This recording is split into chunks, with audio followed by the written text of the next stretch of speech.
যদিও নদীর পাড়ের বড়ই গাছ দেখতেই কত সুন্দর দেখেন।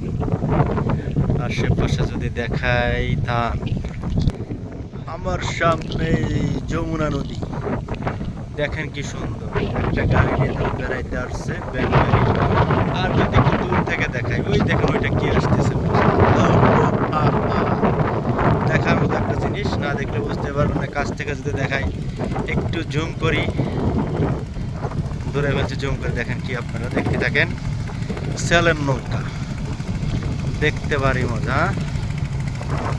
সেলের নৌকা কি নিতে জানি না,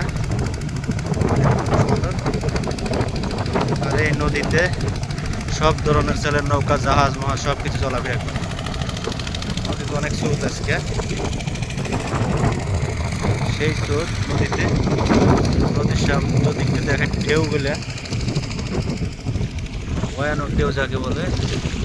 দেখছেন অবস্থা পানি, ও ভয়ানক পরিস্থিতি দেখছেন। ছেলেমেয়েরা যাইতেছে, অনেক দূরে মনে হচ্ছে যাবে তারা। আর দেখেন নদীর মাঝখানে একটা টাওয়ার কারেন্টের। সামনে যদি দেখাই, ওদিকে দেখেন ওইখানে তেলের ফ্যাক্টরি।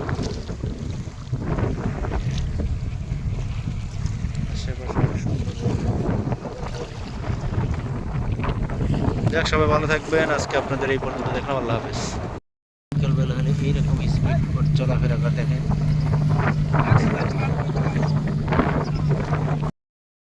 ইতিমধ্যে আর একটা সেলের নৌকা আসতেছে অনেক দূরে, যদি একটু জুম করে দেখাই, ওই আসতেছে দেখেন।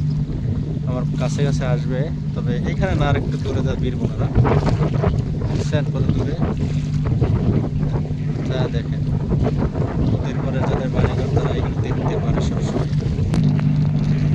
দূরের নৌকাটা আমার কাছে আস্তে আস্তে চলে আসতেছে, এই দেখেন খুবই কাছাকাছি।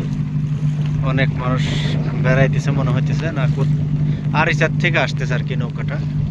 প্রতিদিন একবার যাওয়া আসা করে আর কি। আরিচা ঘাট থেকে নগরবাড়ি ঘাট পর্যন্ত আসে এই নৌকাটা আর কি। দেখছেন কত নিচে,